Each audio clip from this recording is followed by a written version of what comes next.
जय श्री राम। भक्तों, क्या आप जानते हैं जब सीता जी के विवाह की चिट्ठी अयोध्या पहुंची तब क्या हुआ?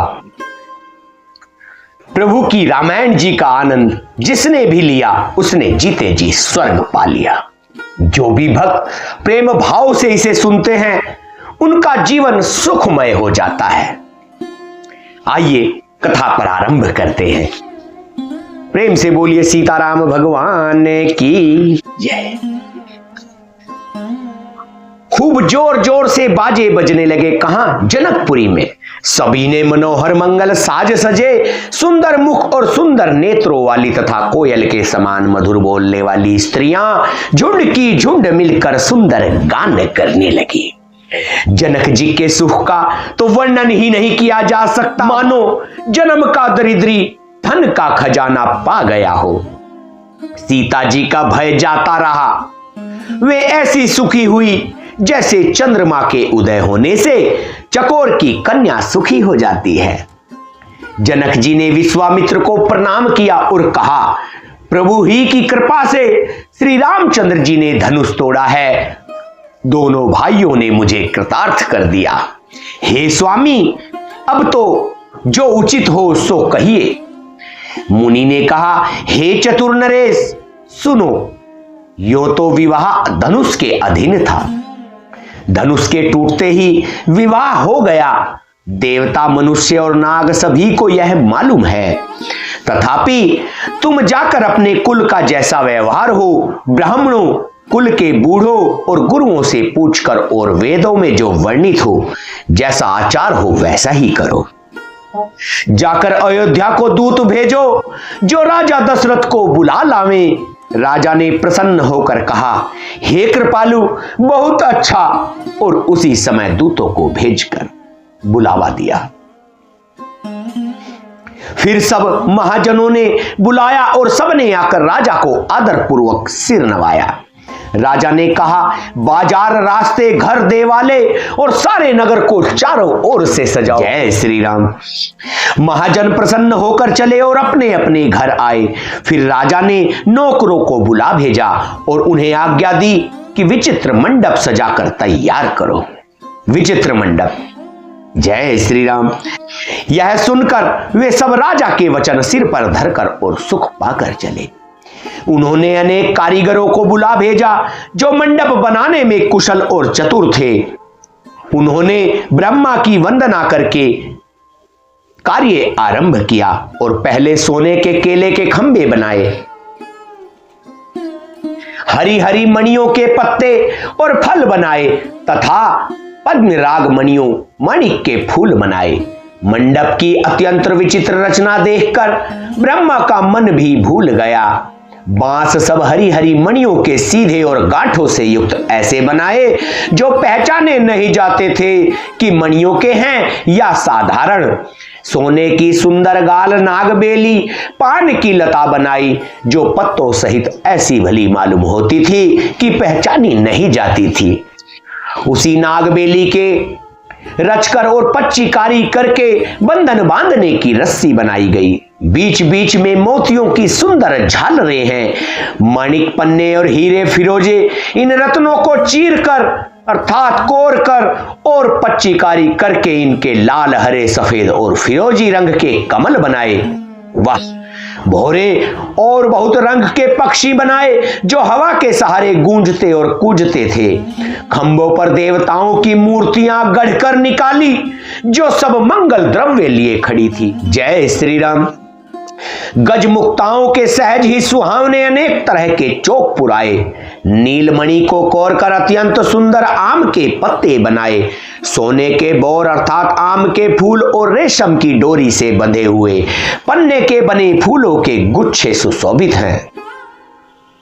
जय श्री राम। ऐसे सुंदर और उत्तम बंधनवार बनाए मानो कामदेव ने फंदे सजाए हों। अनेकों मंगल कलश और सुंदर ध्वजा, पताका, पर्दे और चमर बनाए जिसमें मणियों के अनेकों सुंदर दीपक हैं। उस विचित्र मंडप का तो वर्णन ही नहीं किया जा सकता। जिस मंडप में श्री जानकी जी दुल्हन होंगी, किस कवि की ऐसी बुद्धि है जो उसका वर्णन भी कर सके भक्त। जय श्री राम। जिस मंडप में रूप और गुणों के समुद्र श्री रामचंद्र जी दुल्हे होंगे, वह मंडप तीनों लोकों में प्रसिद्ध होना ही चाहिए। जनक जी के महल की शोभा जैसी है, वैसी ही शोभा नगर के प्रत्येक घर की दिखाई देती है। उस समय जिसने तिरहुत को देखा, उसे 14 भुवन तुच्छ जान पड़े। जनकपुर में नीच के घर भी उस समय जो संपदा सुशोभित थी, उसे देखकर इंद्र भी मोहित हो जाता था। जिस नगर में साक्षात लक्ष्मी जी कपट से स्त्री का सुंदर वेश बनाकर बसती है, उस पुर की शोभा का वर्णन करने में सरस्वती और शेष भी सकुचाते हैं भक्तों। फिर इंसान की जिह्वा की कहां बस की बात है। जनक जी के दूत श्री रामचंद्र जी की पवित्र पुरी अयोध्या में पहुंचे। सुंदर नगर देखकर वे हर्षित हुए। राजद्वार पर जाकर उन्होंने खबर भेजी। राजा दशरथ जी ने सुनकर उन्हें बुला लिया। दूतों ने प्रणाम करके चिट्ठी दी। प्रसन्न होकर राजा ने स्वयं उठकर उसे ले लिया। चिट्ठी बांटते समय उनके नेत्रों में जल भर आया। प्रेम और आनंद के आंसू छा गए। शरीर पुलकित हो गया और छाती भर आई। हृदय में राम और लक्ष्मण है, हाथ में सुंदर चिट्ठी है। राजा उसे हाथ में लिए ही रह गए। खट्टी मीठी कुछ भी ना कह सके। फिर धीरज धरकर उन्होंने पत्रिका पढ़ी। सारी सभा सच्ची बात सुनकर हर्षित हो गई। भरत जी अपने मित्रों और भाई शत्रुघ्न के साथ जहां खेलते थे, वहीं समाचार पाकर वे आ गए। बहुत प्रेम से सकुचाते हुए पूछते हैं, पिताजी चिट्ठी कहां से आई है? हमारे प्राणों से प्यारे दोनों भाई, कहिए सकुशल तो हैं और वे किस देश में हैं? स्नेह से सने हुए वचन सुनकर राजा ने फिर से चिट्ठी पढ़ी। चिट्ठी सुनकर दोनों भाई पुलकित हो गए। स्नेह इतना अधिक हो गया कि वह शरीर में समाता नहीं था। भरत जी का पवित्र प्रेम देखकर सारी सभा ने विशेष सुख पाया। तब राजा दूतों को पास बैठाकर मन को हरने वाले मीठे वचन बोले, भैया कहो दोनों बच्चे कुशल से तो हैं? तुमने अपनी आंखों से उन्हें अच्छी तरह देखा है ना?